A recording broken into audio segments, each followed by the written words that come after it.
केदारनाथ मंदिर से जुड़ी 10 अनकही बातें। केदारनाथ का सबसे बड़ा रोचक तथ्य व रहस्य यहाँ पर स्थित शिवलिंग है। यह शिवलिंग त्रिकोण के आकार का एक बड़ा पत्थर है, जिसे भगवान शिव के बैल रूपी अवतार का पीठ वाला भाग माना जाता है। यह शिवलिंग मानव निर्मित न होकर प्राकृतिक है, जो धरती में से प्रकट हुआ था।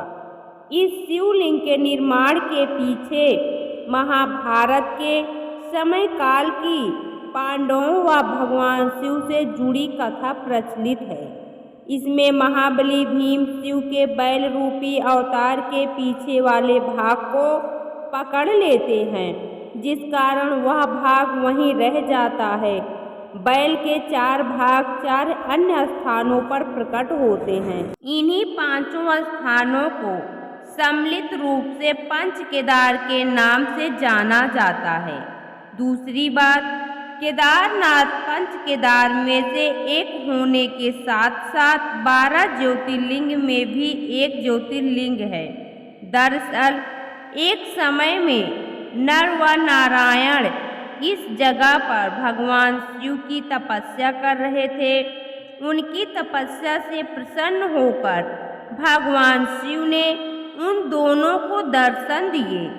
इसके बाद शिव ने अपने एक रूप को हमेशा इस स्थल पर ज्योतिर्लिंग के रूप में निवास करने का आशीर्वाद दिया। उसके बाद से केदारनाथ का स्थान ज्योतिर्लिंग में भी सम्मिलित हो गया। तीसरा, केदारनाथ मंदिर का निर्माण बड़े बड़े पत्थरों, चट्टानों, शिलाखंडों से किया गया है। इन शिलाखंडों के आपस में जोड़ने के लिए इंटरलॉकिंग तकनीक को अपनाया गया है, जिसमें कहीं भी सीमेंट इत्यादि का प्रयोग नहीं किया गया है। अब इसमें सबसे बड़ा रोचक तथ्य व रहस्य यह है कि केदारनाथ स्वयं समुद्र तल से 22,000 फीट की ऊंचाई पर स्थित है। इतनी अधिक ऊंचाई पर इतने विशाल शिलाखंडों को पहुंचाना व फिर उन्हें एक के ऊपर एक रखकर इंटरलॉकिंग करना किसी मानव के लिए सक्षम नहीं दिखता।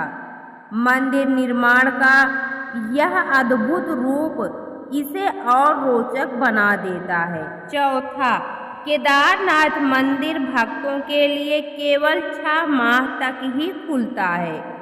मई में अक्षय तृतीया के दिन इसे खोला जाता है व दीपावली के अगले दिन गोवर्धन पूजा में इसे बंद कर दिया जाता है।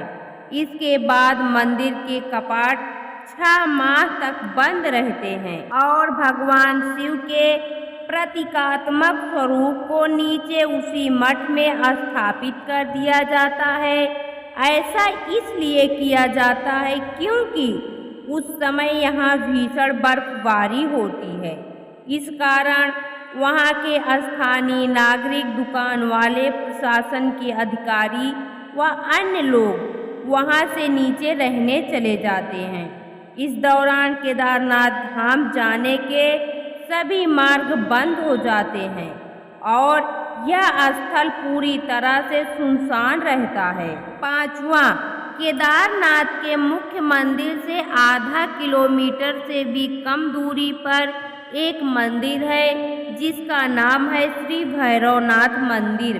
भैरवनाथ को इस क्षेत्र का क्षेत्रपाल कहा जाता है, जिनके द्वारा केदारनाथ मंदिर और इसके आसपास वाले स्थलों की सुरक्षा की जाती है। जो कोई भी केदारनाथ की यात्रा पर जाता है, उसका इस भैरव मंदिर में दर्शन करना आवश्यक होता है, अन्यथा केदारनाथ की यात्रा पूर्ण नहीं मानी जाती।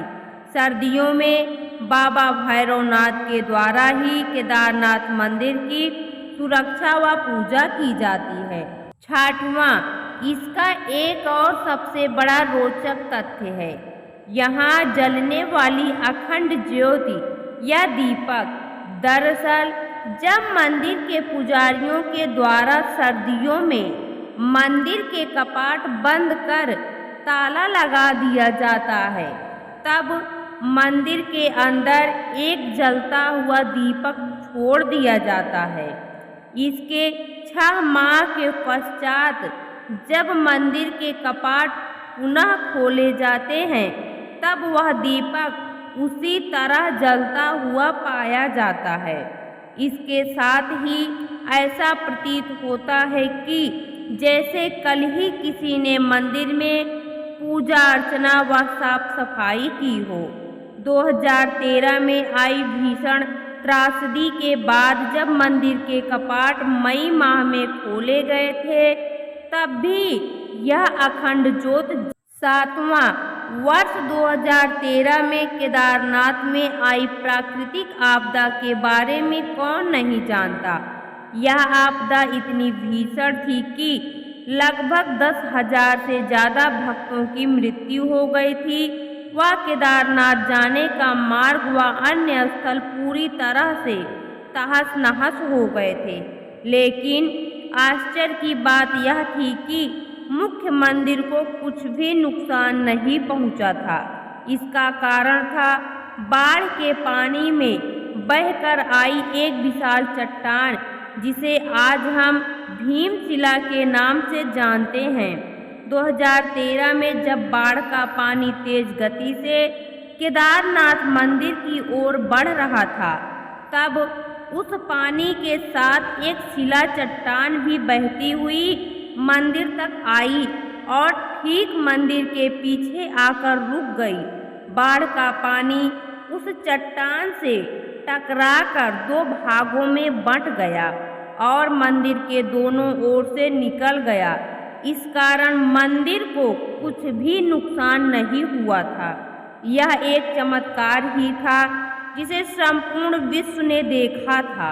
8वां, केदारनाथ ने केवल 2013 की प्राकृतिक आपदा ही नहीं झेली थी, बल्कि 400 वर्षों तक यह मंदिर बर्फ में ढका रहा था। जी हाँ, सही सुना आपने। वाडिया इंस्टीट्यूट हिमालय देहरादून के द्वारा एक शोध किया गया, जिसमें बताया गया कि 13वीं शताब्दी से लेकर 17वीं शताब्दी तक इस जगह पर भीषण बर्फबारी हुई थी। उस बर्फबारी में न केवल केदारनाथ मंदिर बल्कि संपूर्ण क्षेत्र बर्फ में दब गया था। जब 400 वर्षों तक केदारनाथ मंदिर पूरी तरह से बर्फ में ढका रहा था, उसके बाद 17वीं शताब्दी में बर्फ हटने के बाद मंदिर पुनः देखने में आया और फिर से यहाँ की यात्रा शुरू कर दी गई। मंदिर की दीवारों पर बर्फ से ढके होने के निशान आज तक देखे जा सकते हैं। 9वां, केदारनाथ मंदिर से जुड़ा एक और रोचक तथ्य जिससे जुड़ा हुआ है, वो है यहाँ के पुजारी। सदियों पहले जब भारत की भूमि पर आदि शंकराचार्य ने जन्म लिया था, तब उनके द्वारा केदारनाथ मंदिर का पुनः निर्माण किया गया था। साथ ही उनकी समाधि भी केदारनाथ मंदिर के पीछे स्थित है।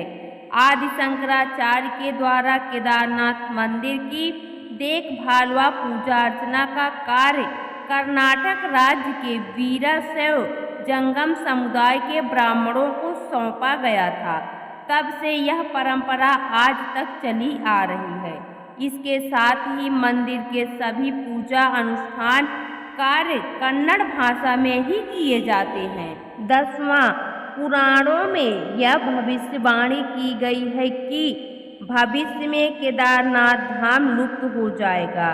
उनके अनुसार नारायण की शक्ति से पहाड़ों का आपस में मिलन होगा और इस क्षेत्र पर स्थित सभी धाम लुप्त हो जाएंगे, जिनमें केदारनाथ व बद्रीनाथ मुख्य हैं।